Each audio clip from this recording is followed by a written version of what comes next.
Dear viewers, dear brothers and sisters, welcome to my channel, yours simply Leah.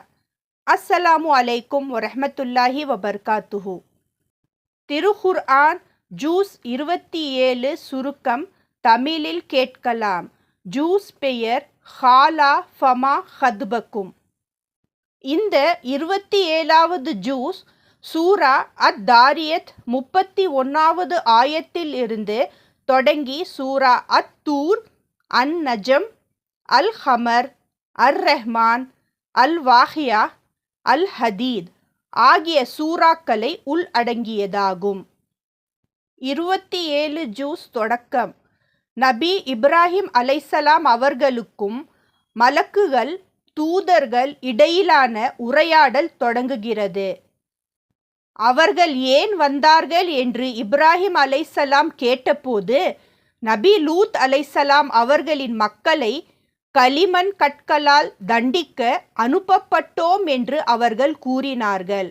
அதன் பிறகு அல்லாஹ் நபி மூசா அலைஹிஸ்ஸலாம், ஆத் மக்கள், சமூத் மக்கள் மற்றும் நபி நூஹ் அலைஹிஸ்ஸலாம் அவர்களின் மக்கள் பற்றிய நிகழ்வுகளை நினைவூட்டுகிறார். இந்த சூறாவில் ஜாரியாத், அல்லாஹ்வின் மகத்துவம், தௌஃபீக், ஒரே இறைவன் மற்றும் ரிசாலாத் நபித்துவம் பற்றியும் விளக்கப்படுகிறது. அல்லாஹ் மனிதரும் ஜின்களும் உருவாக்கப்பட்ட நோக்கத்தை இப்படி கூறுகிறார். மனிதரும் ஜின்களும் என்னை வணங்குவதற்காகத்தான் நான் படைத்தேன்.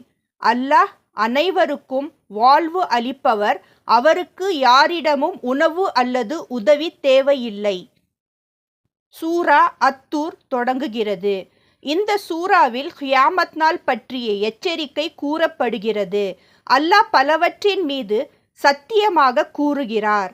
தூர்மலை, எழுதப்பட்ட புத்தகம், விவரிக்கப்பட்ட சுருள், பைத்துல் அம்-மஅமூர், வானத்தில் உள்ள காபாவை போன்ற இல்லம், உயர்ந்த வானம், கொந்தளிக்கும் கடல்.